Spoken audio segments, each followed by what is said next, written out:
지난 주말 제5호 태풍 다나스가 우리나라로 북상하면서 제주에도 많은 양의 비가 쏟아졌습니다. 올해 첫 제주에 영향을 준 이번 태풍의 특징은 무엇이고 어떤 피해가 있었는지 친절한 뉴스를 통해 취재 기자와 함께 정리해 보겠습니다. 허지영 기자 나와 있습니다. 안녕하세요. 안녕하세요. 허 기자, 이번 태풍 어디에서 시작된 건가요?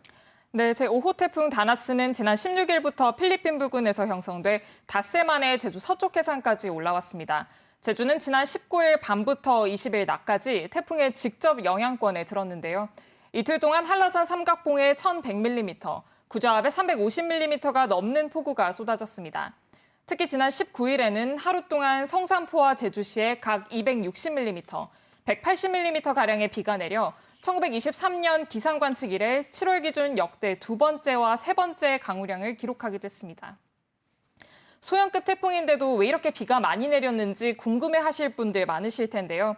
이례적으로 장마 전선과 태풍의 영향을 동시에 받았기 때문입니다.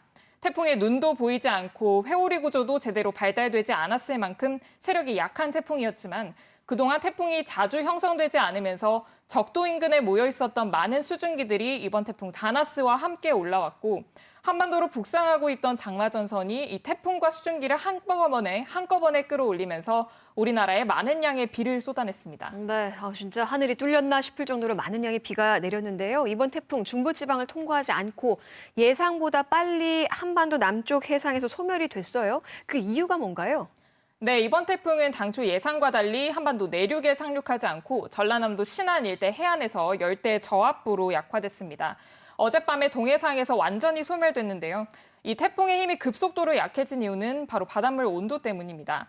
보통 태풍은 바다 온도가 26도 이상일 때 그 영향력을 유지하는데요.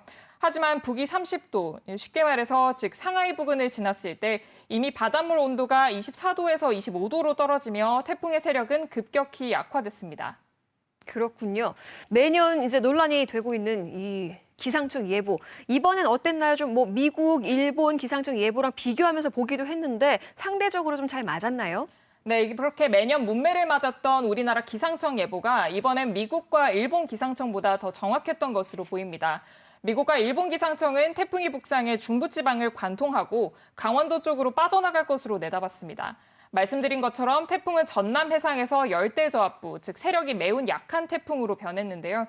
일찍이 기상청은 태풍이 전남 해안에 상륙한 뒤 남부지방에 영향을 줄 것으로 보인다고 예보했습니다.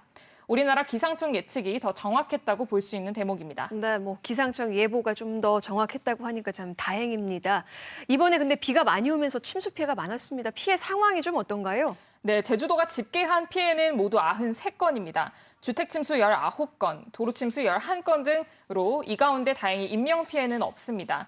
단순 수치로만 봤을 때는 지난해 한반도를 강타한 태풍 솔릭대와 비교해서 적은 편이지만 주택과 도로를 포함해 PC방과 요양시설, 숙박시설 등도 침수돼 도민들이 불편을 겪은 만큼 결국 피해가 적다고 말하기는 어렵습니다. 그렇군요. 또 오늘 오전에는 제주 북부와 서부 지역에 호우 경보가 내려지면서 짧은 시간 동안 굉장히 많은 비가 내렸습니다. 태풍은 지나갔지만 추가적인 비 피해가 또 우려되는데요. 앞으로도 비가 더 내릴 가능성이 있는지 그리고 또 태풍이 좀 더 몇 개가 오는지도 궁금한데요. 네, 일단은 오늘 제주 북서부 지역에 내린 비는 국지성 호우, 쉽게 말해서 짧은 시간에 많은 양의 비가 내리는 현상을 말합니다. 제주지방기상청은 올 여름철 이러한 국지성 호우가 종종 발생할 것으로 내다봤습니다. 위에 있는 차가운 공기는 아래로 가라앉으려 하고 아래에 있는 따뜻한 공기는 위로 올라가려고 할 때 대기가 불안정해지면서 강한 비구름대가 형성되는데요. 여름철 이러한 현상이 종종 발생할 거라는 이야기입니다. 기상청은 또 다음 달까지 한두 개의 태풍이 한반도에 다시 상륙할 것으로 내다봤습니다.